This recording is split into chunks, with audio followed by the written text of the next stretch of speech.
first person character, and before I do anything I want to take a look at the viewport. Since if you're using this template, you'll notice that we have two meshes.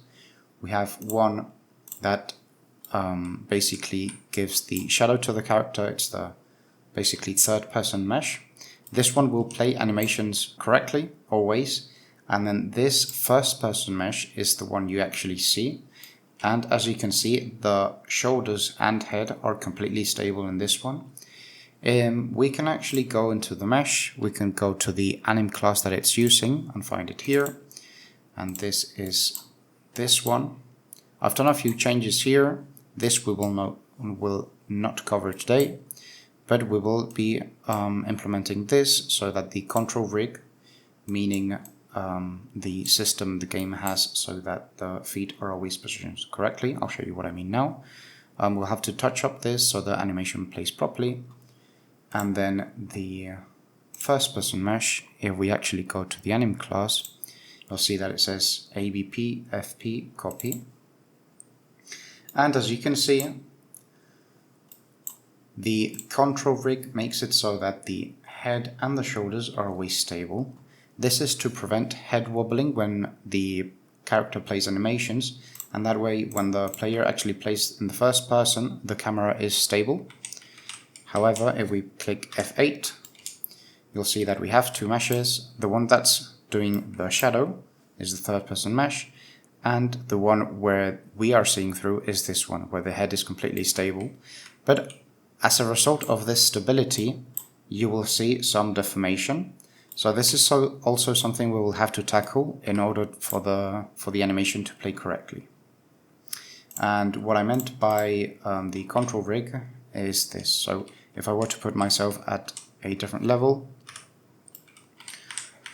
the feet position themselves correctly. So one at the height where this mesh is situated and this one on the floor.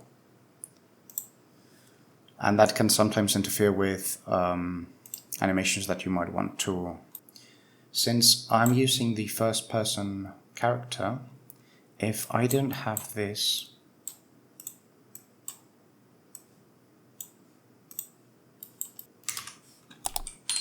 as you can see, the player deforms a lot.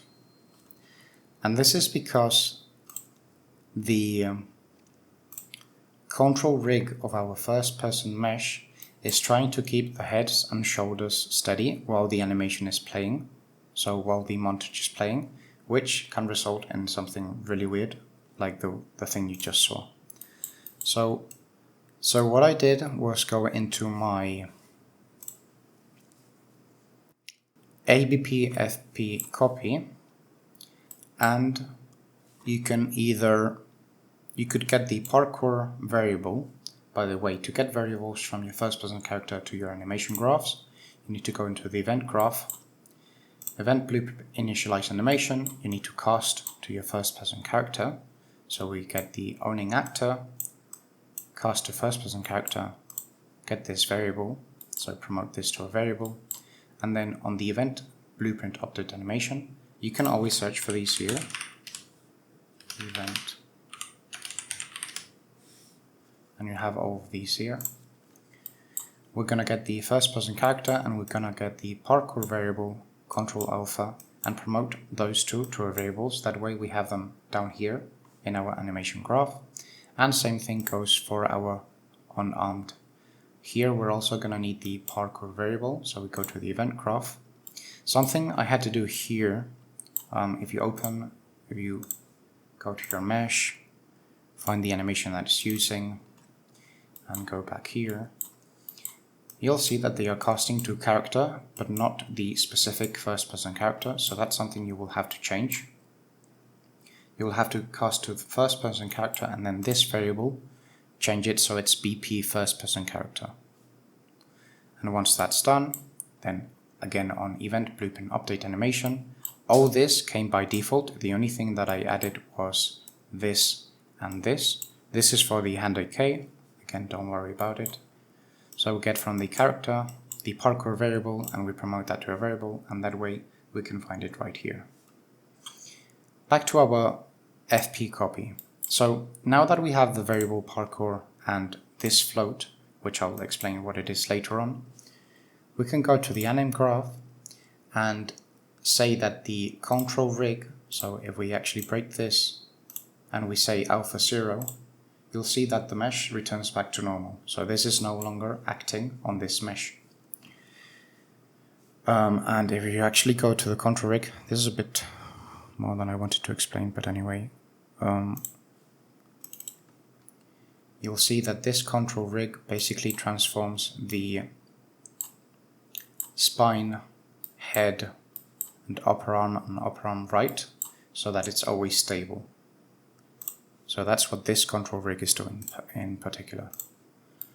So if we set it to 0, nothing happens. And that's what we want to do precisely when we are performing a parkour movement.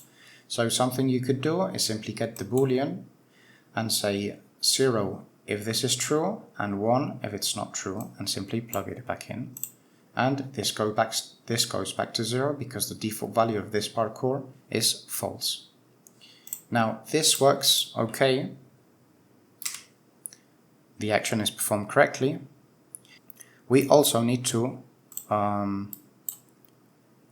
remove the control rig of our feet when performing the action. So basically I simply got from the alpha, I used the parkour variable that we got before, so in this graph here, parkour, and select float. 0 if we are doing parkour, and 1 if we're not. So basically, actually I'm going to show you what this would look like,